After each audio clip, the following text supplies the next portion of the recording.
I make myself rich by making my wants few. Thoreau. Sometimes, to become wealthier, we have to take our minds away from the concept that says having more is best. Having a minimalist mindset is perfect when saving up and managing our personal finances. Number 10. Declutter your living space. Most of the time, when the space we live in is filled with excessive items that we don't use, it can cause our minds to feel crowded and cluttered as well.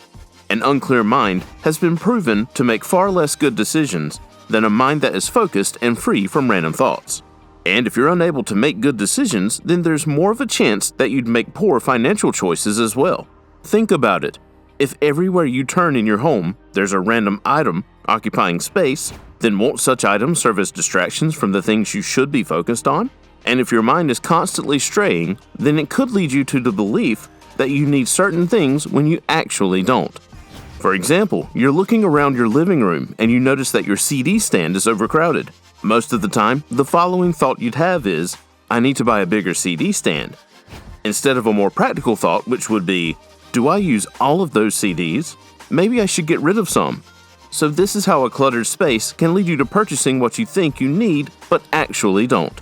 A good way to avoid this from happening is to clean up your space, get rid of what you're no longer using, and focus on everything that's actually useful.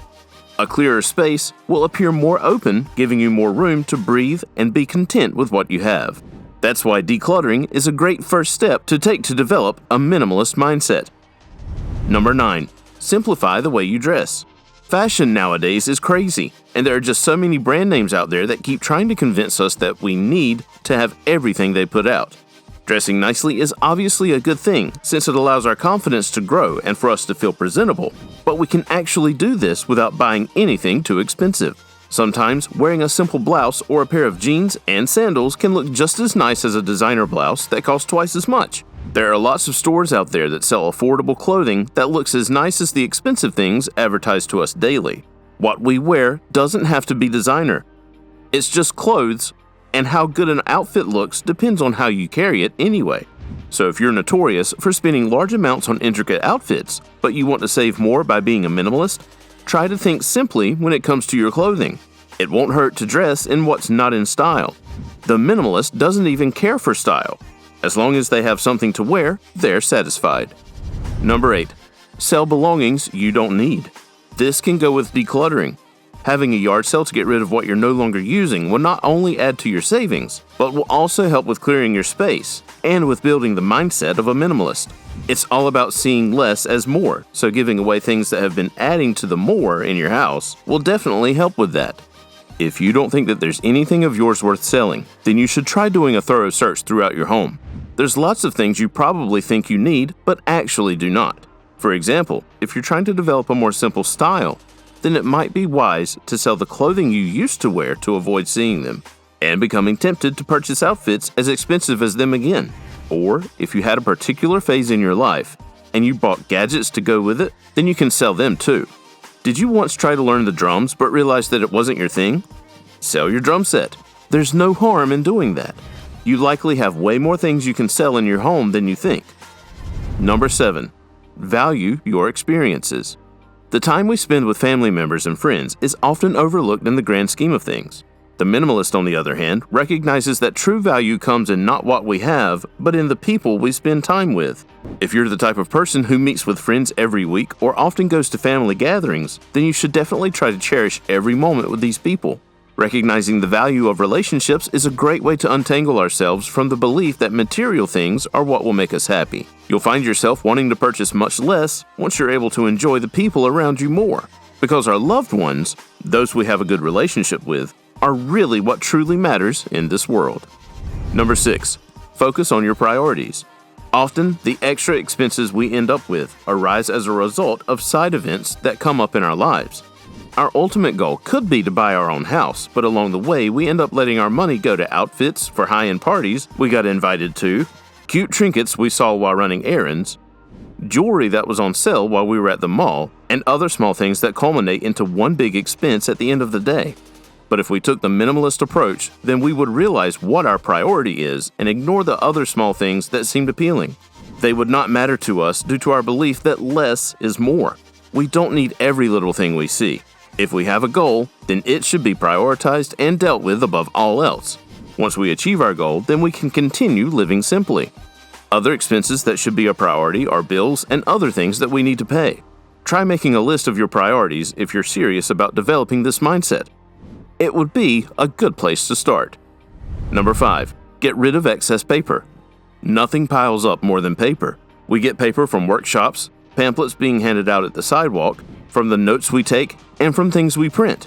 Paper ends up being in large amounts due to all of the sources it can come from, and before we know it, we're practically swimming in it. Even though cards and notes may be nice to keep around as they remind us of certain times in our lives, they can also add to clutter and in turn cloud our minds. Having too much of it around can harm the mindset we want to achieve, so the wise thing to do would be to get rid of all that excess paper. Got old notebooks from high school that you keep around? Find a way to get rid of them. Old storybooks? Get rid of them if they're no longer in use. Giving up what adds to the more will definitely help with developing the mind of a minimalist.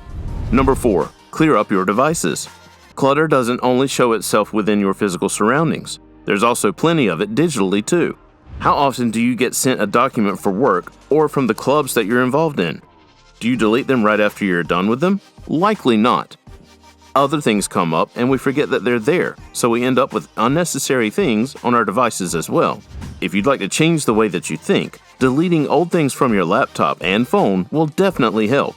You don't need reminders of everything you were once a part of on your devices. Again, it's all about clearing up your space to, in turn, clear your mind.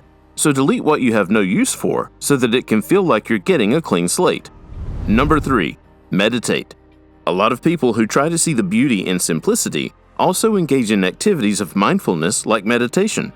Sitting with yourself and being completely in the moment allows you to eliminate all feelings of desire and want from your brain. It also helps you to realize that true peace comes from spending time with oneself in deep reflection. And if you're able to acquire that peace while meditating, then your need for material things will dissipate slowly, but surely the more you do it. Meditation will be very difficult at first, since life doesn't allow us to just sit still and think of nothing. You'd find your thoughts raging through your head even after you close your eyes and hum to yourself. But it's important to keep trying and try to think as little as possible. As you continue to do this, you'll soon be able to breathe in your surroundings and find a state of tranquility that will surely bring you the presence of mind that says you don't need as much as life says you do. All that really matters is your own peace and happiness.